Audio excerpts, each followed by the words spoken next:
চিকিৎসকদের কর্মসূচি প্রত্যাহারের পর স্বাভাবিক অবস্থায় ফিরতে শুরু করেছে গোপালগঞ্জের সব হাসপাতাল। তবে রোগীদের অভিযোগ, দীর্ঘ সময় লাইনে দাঁড়িয়ে সেবা নিতে হচ্ছে তাদের। এ নিয়ে আরও বিস্তারিত জানাতে জেলার 250 শয্যা জেনারেল হাসপাতাল থেকে যুক্ত হচ্ছেন প্রতিনিধি সজীব বিশ্বাস। সজীব, আপনার কাছ থেকে জানতে চাচ্ছি, দীর্ঘ বিরতির পর আসলে চিকিৎসা সেবা স্বাভাবিক হচ্ছে। গোপালগঞ্জ থেকে কি দেখছেন এবং কিছু অভিযোগ আছে রোগীদের কাছ থেকে, সার্বিক পরিস্থিতি জানাবেন। আকাশ, চিকিৎসকদের যে কর্মবিরতি প্রত্যাহার সেটি পরবর্তীতে আজকে কিন্তু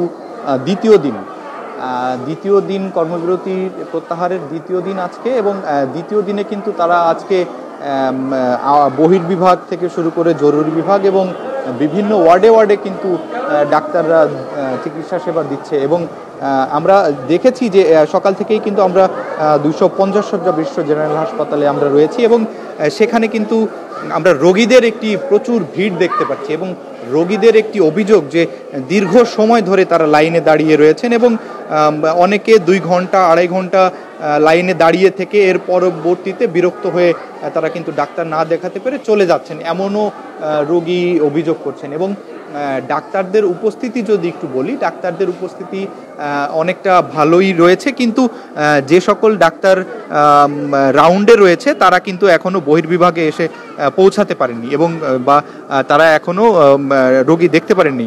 তবে এই দীর্ঘ কর্মবিরতির পরে কিন্তু একটি রোগীদের একটি চাপ সৃষ্টি হয়েছে। সেই চাপ আসলে কিভাবে এটি সামাল দিবে ডাক্তাররা, সেটি হয়তোবা অনেকে বুঝতেছে না। এবং আমি সকাল থেকেই দেখেছি যে আমাদের পার্শ্ববর্তী যে কয়েকটি জেলা রয়েছে, গোপালগঞ্জের পার্শ্ববর্তী 3-4টি জেলার সাধারণ মানুষ কিন্তু এখানে চিকিৎসা সেবা নিতে আসে।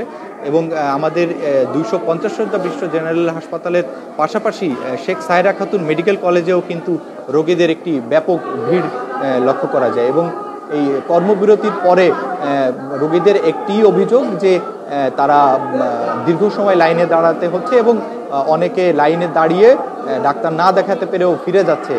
এই ছিল আমার কাছ থেকে গোপালগঞ্জ 250 শয্যা বিশিষ্ট জেনারেল হাসপাতাল থেকে সর্বশেষ।